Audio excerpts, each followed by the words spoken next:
Pourquoi modéliser un personnage?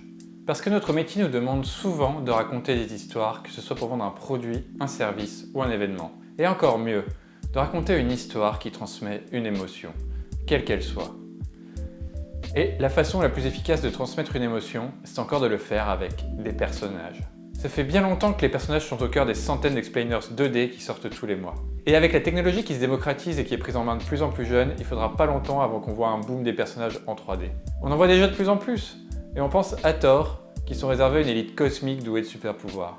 Eh bien je vous dis non. Come to the draw, my ass-licking cocksucker motherfucking son of a bitch!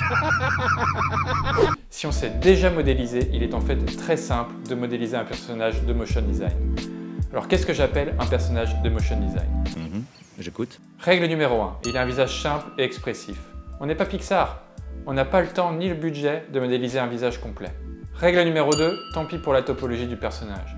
Il faut qu'elle soit globalement clean, mais on peut se permettre des triangles ça et là pour aller plus vite. Règle numéro 3, son rig lui permet de faire les mouvements prévus dans l'animation et pas un de plus. Idéalement, le rig est même complètement automatique avec éventuellement quelques ajustements manuels ça et là. Avec ces règles en tête, nous allons donc modéliser Maurice. Maurice est un personnage quasi humain, j'entends par là qu'il n'a pas d'attributs spécialement stylisés. Pourquoi ce choix? Eh bien c'est parce que je voulais que Maurice ce soit un des personnages de la Motion Beer et les personnages déjà existants ont des proportions quasi normales.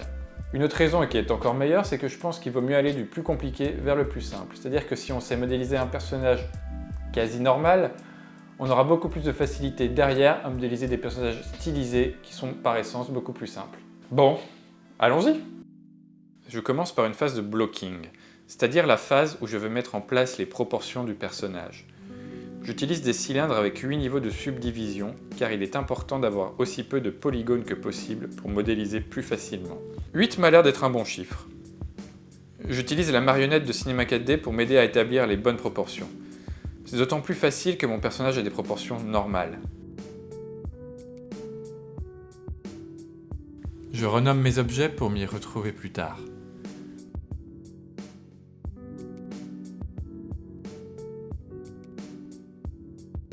Je prends ensuite un FFD Deformer et le glisse sous mon buste. J'utilise ce déformer pour commencer à donner à mon cylindre une forme plus humaine.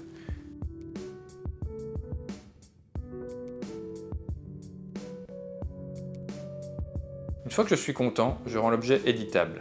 J'utilise la fonction Current State to Object pour dupliquer mon objet et pouvoir revenir en arrière au cas où. Je vais maintenant travailler en symétrie exclusivement. Je supprime une moitié de mon buste et glisse l'objet dans un objet symétrie. Je viens sélectionner l'arête en bas du ventre et je l'extrude pour créer un nouveau polygone. Je viens ensuite souder ce polygone au bas du dos. L'idée est de former le bassin dans lequel la jambe va venir s'insérer. Avec l'outil couteau, je viens ajouter 2 arêtes et déplace ensuite mes points pour former mon bassin.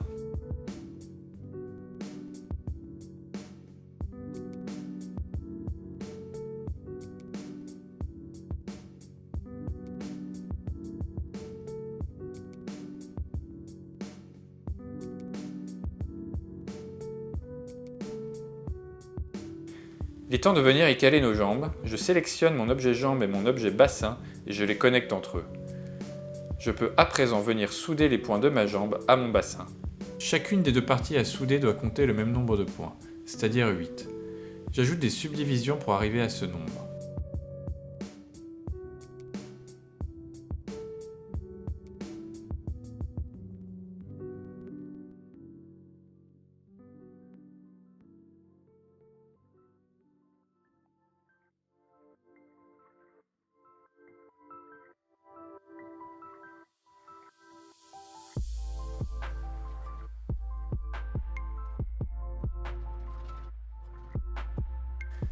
Je viens ensuite ajouter des arêtes le long de ma jambe, au niveau des genoux, à mi-cuisse et mi-mollet.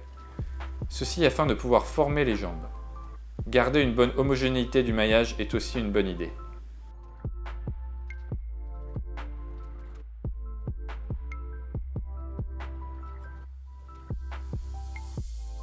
Je viens modifier ma topologie pour conserver un edge flow cohérent. C'est pas obligé d'être parfait, mais à ce stade, mieux vaut travailler comme ça pour se faciliter la tâche plus tard.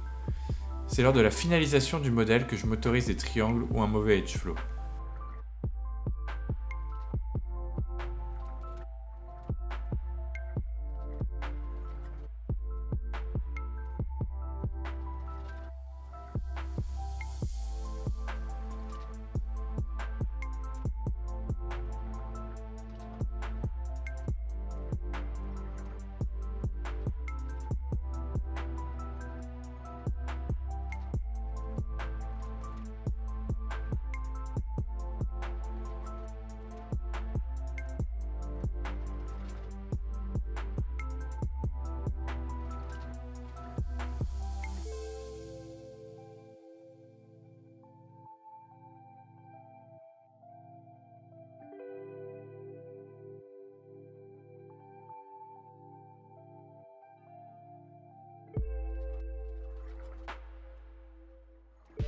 Je déplace ensuite mes points un par un pour affiner la silhouette du personnage.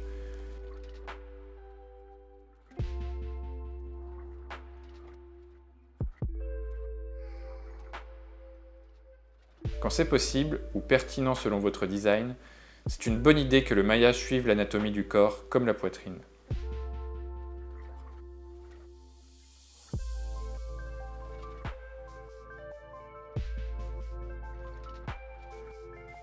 L'intérêt de travailler avec aussi peu de points que possible se voit ici, lorsque j'ai peu de points sur lesquels travailler.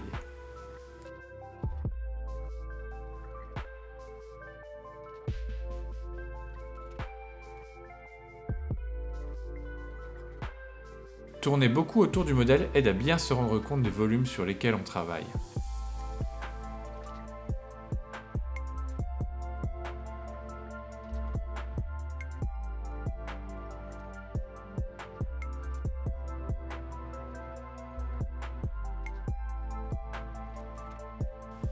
Je supprime les polygones au niveau du bras pour venir y insérer mon bras.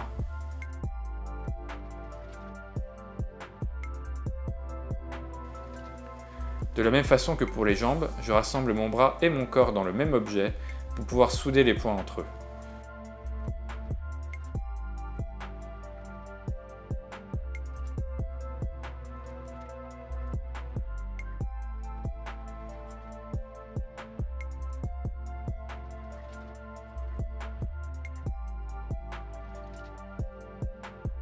J'ajoute ensuite des boucles le long des bras afin de leur faire prendre forme.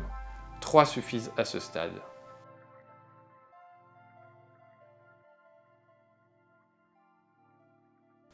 Encore une fois, j'essaie de conserver des quadrangles et un edge flow cohérent.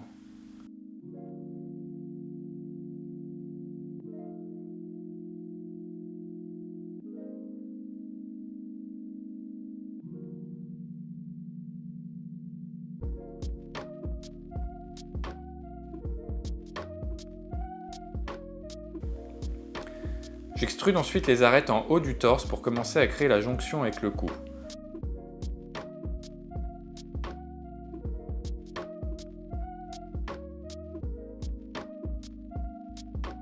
Je sais que mon personnage sera assez musclé, donc je force un petit peu sur les dorsales.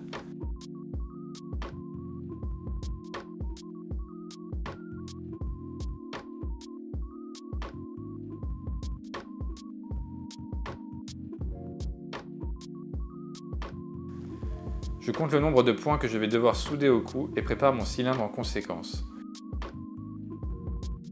Je rassemble tout sous un même objet et je soude les points de mon buste à ceux du cou.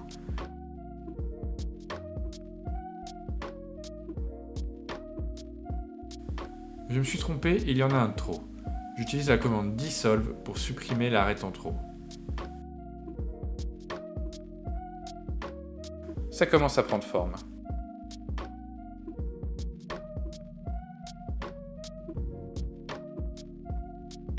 J'affine la position des points et j'ajoute une boucle pour donner de la définition à mes épaules.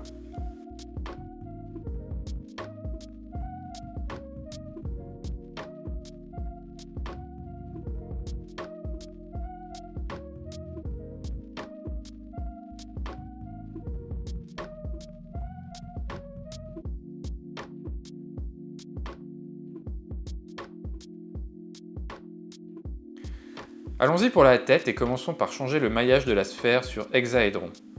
Comme pour le buste, je vais utiliser un FFD Deformer pour donner la forme de ma tête. L'idée est d'avoir une face un peu plus plate que l'arrière de la tête.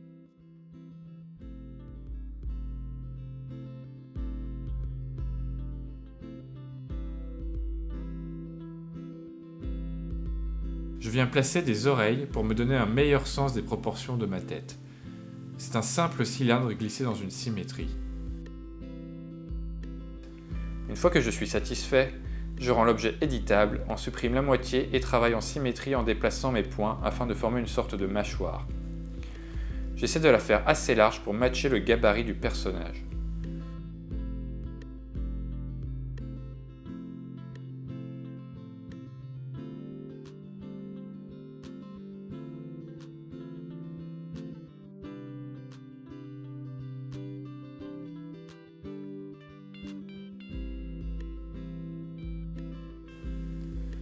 Quand on travaille en symétrie, il faut toujours garder les points du milieu à une valeur absolue de 0 sur l'axe de symétrie.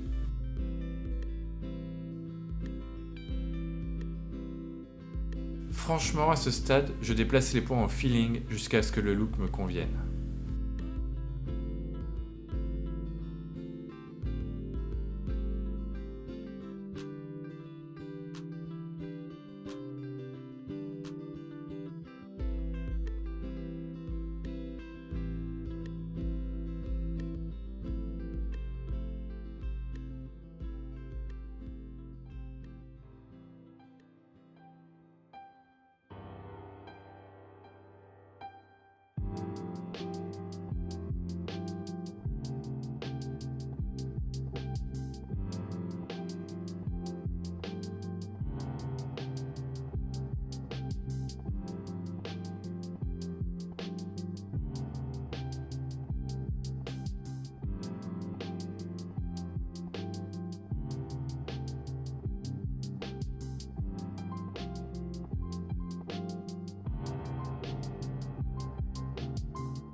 Je rassemble ensuite mon objet tête et mon objet corps sous un même objet, et je soude les points de la tête à ceux du cou.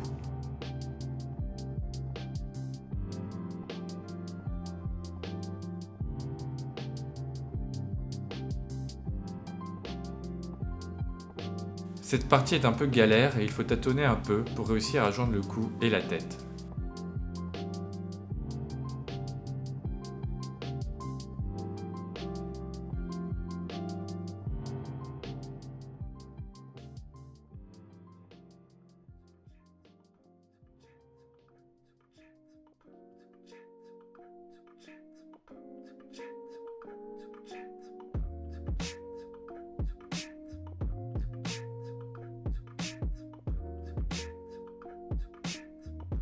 En général, ma tête a beaucoup plus de subdivisions que mon cou. Aucune importance, on n'est pas chez Pixar, je soude les points en trop entre eux, quitte à former des triangles. Sur l'arrière de la tête, l'incidence est minimale.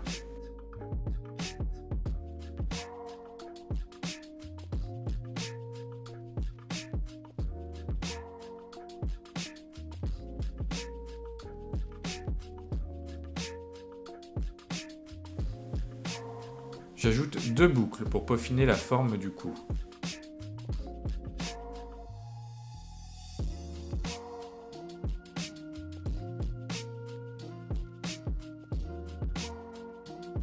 J'utilise enfin des primitives ou des extrusions NURBS pour créer le visage. Toujours avec une symétrie active pour voir tout de suite le résultat final. Plus le visage sera simple, plus il pourra être expressif facilement.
Il ne nous manque plus que les mains et les pieds.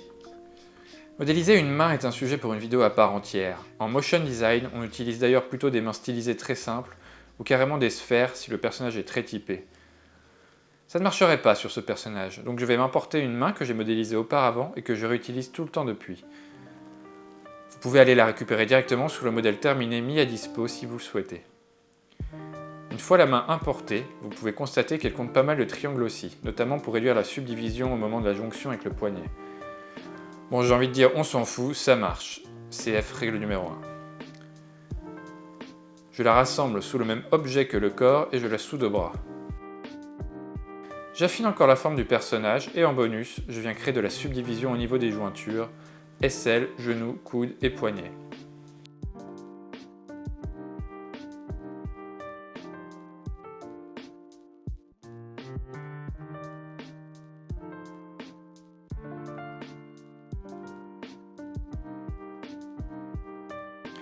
Au niveau des coudes et des genoux, j'ajoute des polygones pour aider à avoir une bonne déformation de la jointure lors des mouvements du personnage.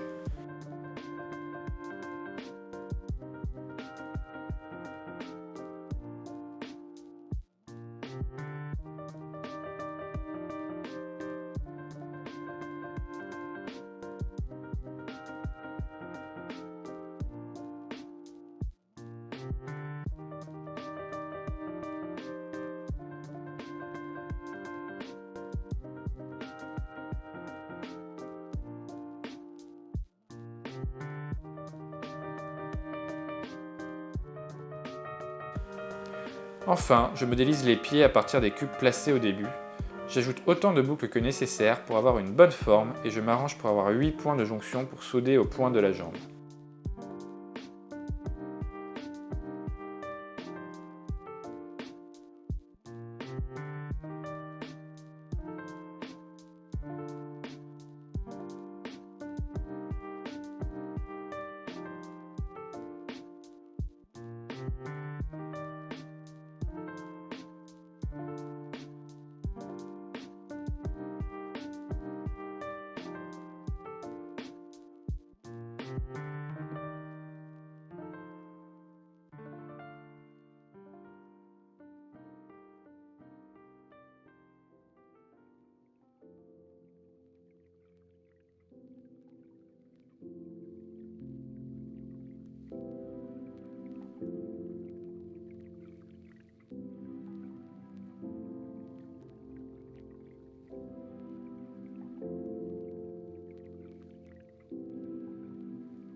J'affine la forme de mes jambes pour matcher la corpulence générale du personnage.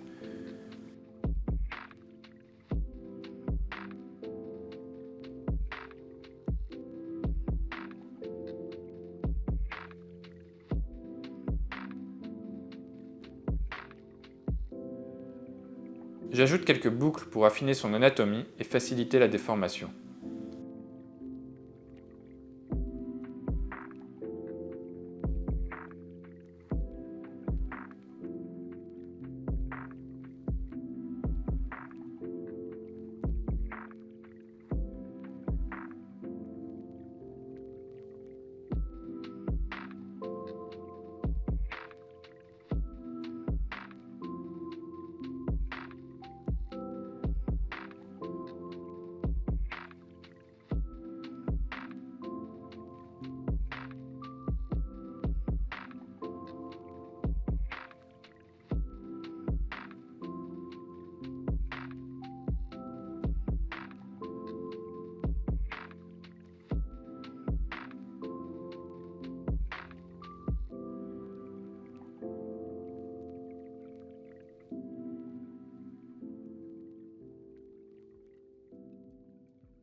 Je casse ma symétrie en appuyant sur C pour avoir enfin mon personnage en entier. En bonus, je donne un peu plus de forme à ses oreilles et voilà, le personnage est prêt.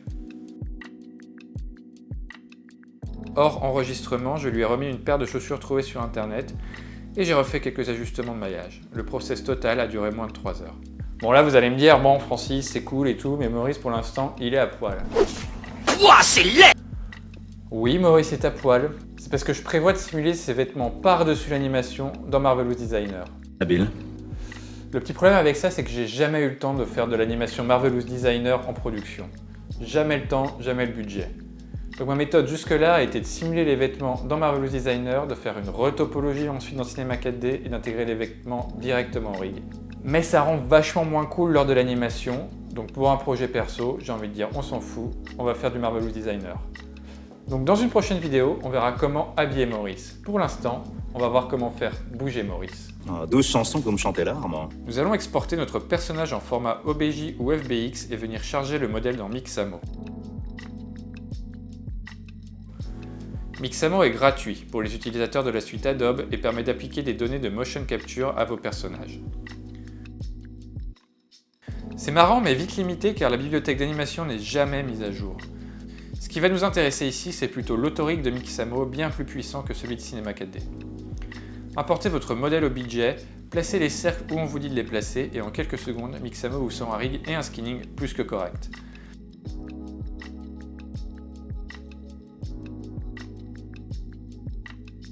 Il ne reste plus qu'à cliquer sur télécharger et choisir dans le menu Original Pose pour récupérer votre personnage avec les bones qui vont bien. Une fois le fichier FBX ouvert dans C4D, on retrouve notre personnage avec une série de bones. Si on ouvre la hiérarchie et qu'on joue avec, on peut s'apercevoir que les influences automatiques de Mixamo sont très acceptables.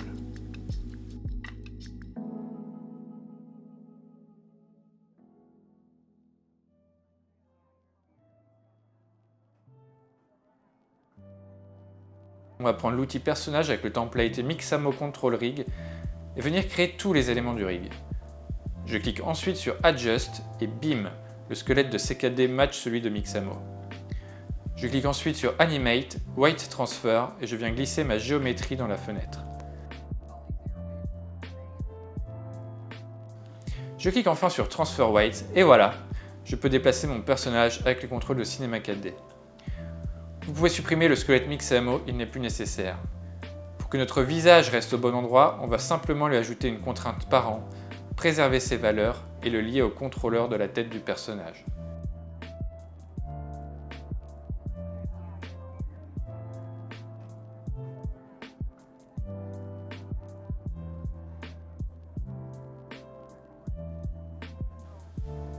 Fin.